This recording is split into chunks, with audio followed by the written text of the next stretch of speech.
अजब सी ये मोहब्बत है, अजब सा रब्त है हमें। ना एक दूजे को देखा है, ना एक दूजे की आवाज़ों में एक दूजे को ढूंढा है।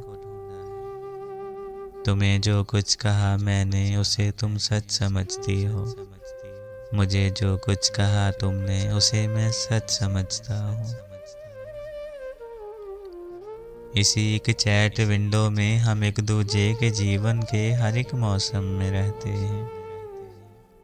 अजब सा रब्त है हमें, अजब सी ये मोहब्बत है, जिसे तस्वीर और आवाज़ से कुछ भी नहीं लेना, जिसे ख्वाहिश नहीं कोई किसी को रूबरू देखे, किसी आवाज़ को पूछे। मोहब्बत की शबाहत को, किसी अनमोल साथ को किसी के अक्स में ढूंढे। अजब सी ये मोहब्बत है कि जिसमें लफ्ज़ कहते हैं और आंखें कुछ नहीं कहती।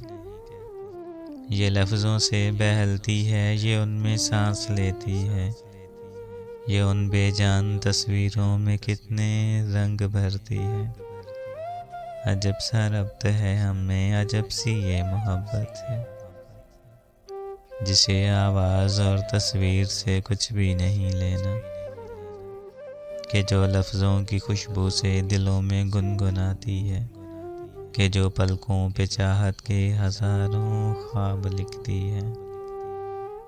तुम्हारे और मेरे दरमियाँ जो सांस लेती है, अजब सी वो मोहब्बत है, अजब सी वो मोहब्बत है।